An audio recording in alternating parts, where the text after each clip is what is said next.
Former cold case investigator Paul Holes reveals hidden truths in ongoing investigations. For the Contra Costa County Sheriff's Office, and he is well known across this country, around the world, for his work solving the Golden State Killer case. Took upwards of 3 to 4 decades to catch that killer, but they did it, right? That trail went cold for weeks, then months, then years, then decades. And he's the guy who was instrumental in helping to bring that case to an end and finding that person and putting him away, despite the fact he was in. And I couldn't think of the Golden State Killer earlier. That's the reason that we started doing the genealogy, was because of the Golden State Killer. He got away with it for over 30 years. He moved up, back and forth through Northern California to Southern, in Sacramento, around the Bay Area, and then down south. And they caught him because of the genetic genealogy, and they started using that. And then Koberger, and there's other ones, obviously, but yeah, a little bit of history. In the 70s. So I called him about the "we ain't got shit" comment, right? Should I be optimistic? Should I be dashed about this investigation at week 8? And he's got some really interesting things to say about that. So you're going to hear his perspective on A, what it means, B, where it's going, C, how things draw down in the natural order of investigations as life continues and other crimes continue and the taxpayers need resources. Now, Flojo, I wanted to answer you properly without guessing, because I really don't know. But it says that the FBI doesn't take over an investigation automatically. They'll step in only when federal jurisdiction is triggered, or when local agencies request federal resources.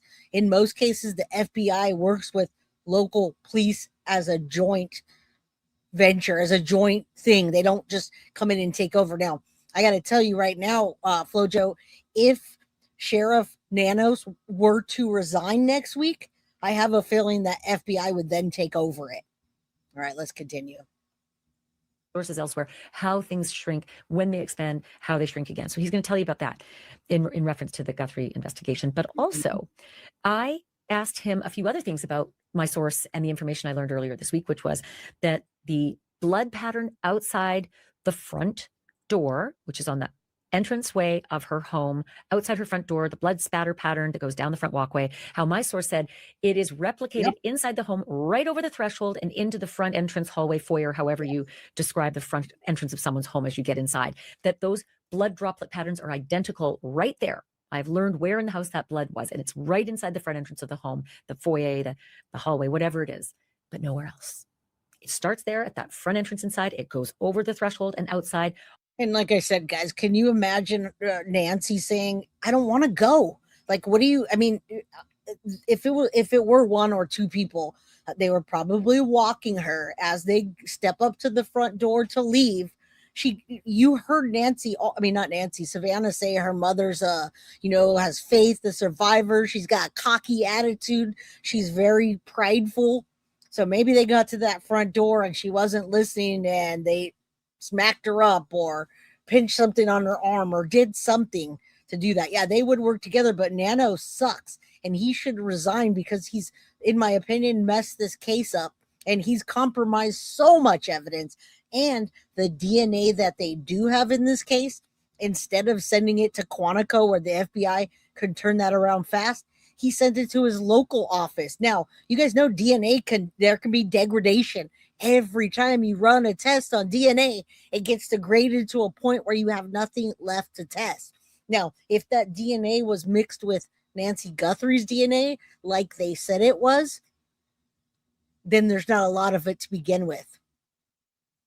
Onto the outdoor patio tiles and then down the walkway. So I asked Paul about that because it turns out Paul is also a blood spatter expert. So he's going to weigh in on that.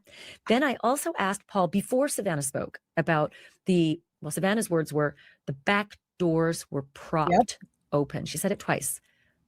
Was she being colloquial with propped?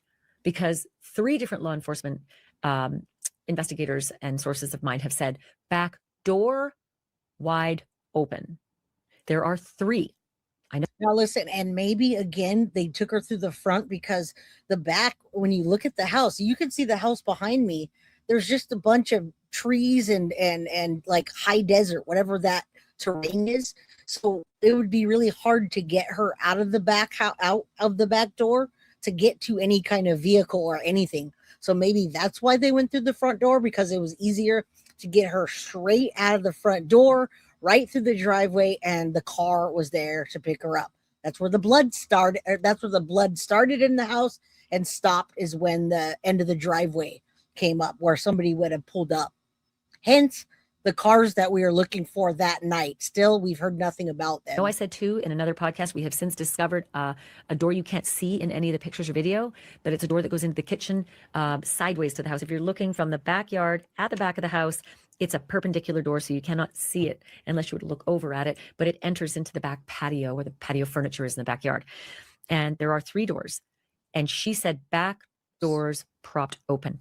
Did she mean left open or propped? Right, so we're gonna go a little bit forward until this Paul Holes. Paul Holes is the one that helped solve the Golden State Killer. Now, Ashley's just talking about the door, which we've talked about again and again and again. Paul Holes is a cold case investigator, and he's going to suggest what the perpetrator's actions, including their costume and media communication, really is. Is it a distraction, or was it something that they really did? Let's get into right here. Hold on, let me make sure. 1 second. Sometimes it's a matter of the right tip hasn't come in. Mm-hmm. So right now, even though we have this situation, Nancy Guthrie, there's an exigency because the hope is she's still alive, and you want to get that information, those investigative leads that will get her home safe. But the reality is that in these whodunit cases, it can take a long time if the offender is actually doing things to try to prevent himself from being caught. And I believe that's what's happening in this case. You know, it just makes me think, have you ever heard of a case, seen a case, read about a case where an offender steals an old woman to keep the old woman for weeks or months? Have you ever seen it happen for any reason and never asked for anything back? Like never asked for money or some kind of connection with the family? Just I had no ulterior motive. No, we've talked before. And this is what I wanted to present to you as soon as I heard it, because this is where I am at in my head. No money's been paid. Nothing was taken from the house. And we don't have Nancy Guthrie, and we don't have a body. What was the purpose of this? What was the motive? And what's going to happen next? What's going to happen with the house? Who's got the power of attorney? Who's writing the checks? Who's paying the people? All right, let's continue. About this case, the offender, he communicated with the media that he abducted Nancy for ransom. This was his communication. He is controlling the narrative. I want money. However, when I take a look at the circumstances, and I still stand by this opinion, when I see him in that costume, on the front porch, I'm looking at that going, that does not look right at all. He wants to be seen. He's misdirecting. So, he is trying to lead the investigation down a certain path. And then I'm looking at it going, you know what? Don't look at this as an abduction ransom case. I think he possibly had some personal connection to Nancy, and he went to the house to harm her. And so when I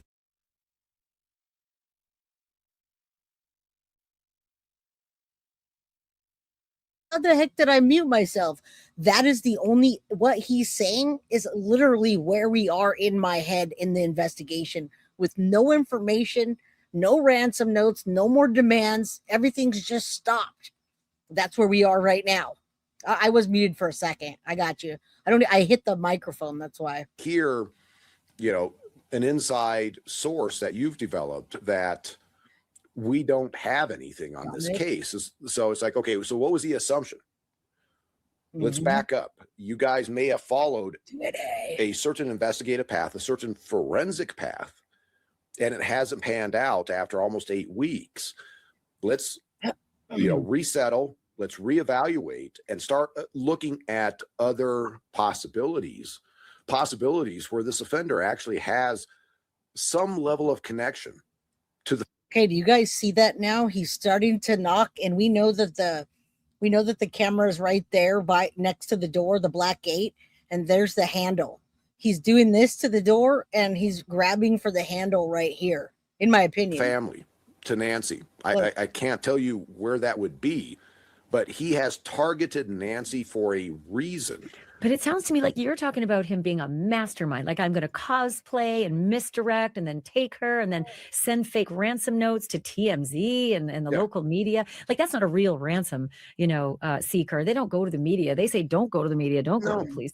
So aren't you ascribing a lot more to this guy than maybe what he might be capable of? Well, but that's also part of what I'm evaluating is, okay, he's going to the media with the ransom. Why is he doing that? Because that complicates his life. That just makes it harder for him to get what he is saying his goal is, which is the financial, assets. All this media attention is not making his life any easier. Him posing in front of the front porch camera is not making his life any issue. He's doing this on purpose. See? So that's where I'm thinking you have to take a look at the possibility that his primary goal was to cause harm to Nancy. And why is he doing that? And I think there's, two paths that I would. Now remember, this guy has the patient of a saint. All right. He has a patient of a saint. If he's been involved in an investigation for over 30 years that's been solved, he's looking at this case as if it were a cold case right now. Let's say no more evidence comes out and it just stops in the tracks. No more tips, no more anything. This is where we're left. An 84-year-old woman was kidnapped. Nothing was taken and we never found her. What was the point of the whole crime? All right. That's where we are right now. Look at. You have the celebrity status of Savannah Guthrie. Then you have maybe a personal interaction that he's had with Nancy. And then he's recognizing, there might be some financial resources that I can potentially exploit in order to misdirect law enforcement. So this is where I think instead of looking at this as an abduction ransom case, I mean, my personal opinion is that this is very possibly a straight up homicide case. And now he's staging it, making it look like, utilizing the media.